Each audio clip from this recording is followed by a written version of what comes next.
آج ہم آپ کو سیکٹری برڈ کے خطرناک حملے دکھانے والے ہیں، جہاں آپ کو اس کی طاقت اور ہنٹنگ ٹیکنیکس کا پتہ تو چلے گا ہی ساتھ اس کا خاص ہتھیار کون سا ہے یہ بھی پتہ چلے گا۔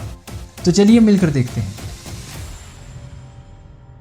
یہاں صبح ہوتے ہی یہ سیکٹری برڈ شکار کی تلاش میں نکل چکا تھا اور ادھر یہ 2 خرگوش پیٹ بھرنے میں مصروف تھے، تو یہ تو کھیل کر اپنا دن گزارنے لگتے ہیں۔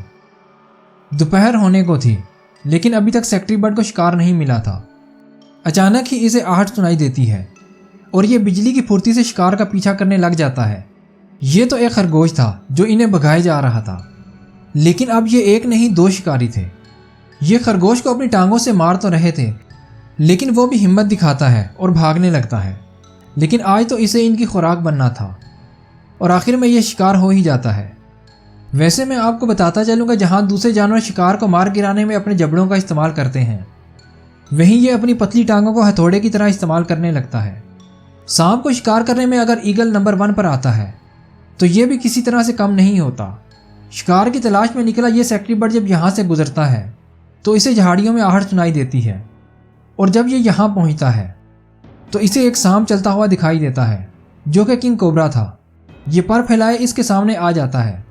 ادھر تو کوبرا بھی لڑائی کے لیے تیار ہو چکا تھا۔ یہ اپنی پتلی اور لمبی ٹانگوں کو سانپ کے سر پر مارنا شروع کر دیتا ہے تو کوبرا بھی اس پر اٹیک کرنے لگتا ہے۔